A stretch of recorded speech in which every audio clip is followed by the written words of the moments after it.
বন্ধুরা, 40 KG capacity এই digital wait স্কেলটি অনেক দূর থেকে সার্ভিসিংয়ের জন্য আমার দোকানে নিয়ে আসছেন।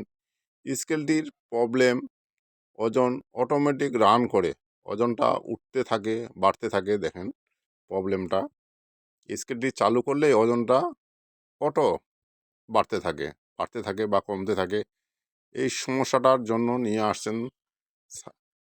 এই সমস্যার সমাধান আমি দিব সুন্দরভাবে। যারা ডিজিটাল ওয়েট স্কেলের কাজ শিখতে চান বা কাজ করার জানার আগ্রহ আছে, তাদের জন্য এই ভিডিওটা খুব গুরুত্বপূর্ণ ভিডিও। আমার অনেক ভিডিও দেওয়া আছে ফেসবুকে এবং ইউটিউবে। আপনারা যদি প্রতিটা ভিডিও মনোযোগ সহকারে দেখেন, তাহলে আপনারা শিখতে পারবেন এবং জানতে পারবেন একটা ডিজিটাল ওয়েট স্কেলের প্রবলেম হলে কীভাবে নিমিষেই অল্প সময়ের মধ্যে সমস্যার সমাধান করবেন। দেখলে আপনারা শিখতে পারবেন। ভিডিওটি মনোযোগ সহকারে দেখবেন। দেখেন, আমি সার্কিটটি খুলতেছি। এখন আমি এই সার্কিটটি, যেটা প্রাথমিক চিকিৎসা দিতে হয়, আপনারা এভাবে দিবেন।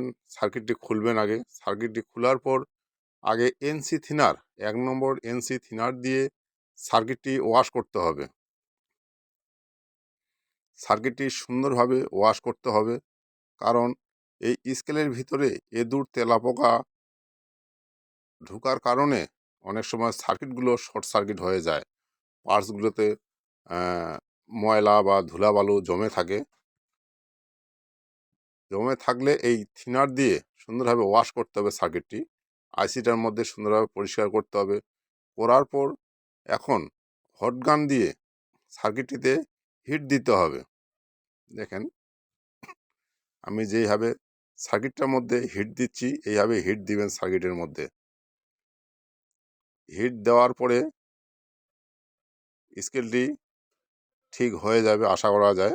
দেখেন, সুন্দরভাবে হিট দিতে হবে আইসিটার মধ্যে। একটা আইসি আছে ওখানে, সিস্টেম আইসি। এই আইসিটার মধ্যে সুন্দরভাবে হিট দিতে হবে, পেস্টিং দিতে হবে।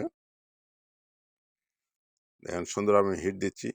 আমি সব ধরনের digital weight scale 40 KG, 100 KG, 200 KG, 500 KG ও ব্রিজ স্কেল বিক্রয় করে থাকি এবং গ্যারান্টি সহকারে সার্ভিসিংয়ের কাজ করে থাকি। কারো নতুন স্কেলের বা সার্ভিসিংয়ের যদি প্রয়োজন হয়, অবশ্যই আমার সাথে যোগাযোগ করবেন। অবশ্যই গ্যারান্টি সহকারে সার্ভিসিংয়ের কাজ করে থাকি আমি। দেখেন, আমি হিট দেওয়ার পরে অনেক সময় পার্টসের গোড়াগুলো লুজ হয়ে যায়। এগুলো আগে সোল্ডারিং করতে হবে। সোল্ডারিং করার পরে স্কেলটি আমরা দেখব ওকে হইল কি না।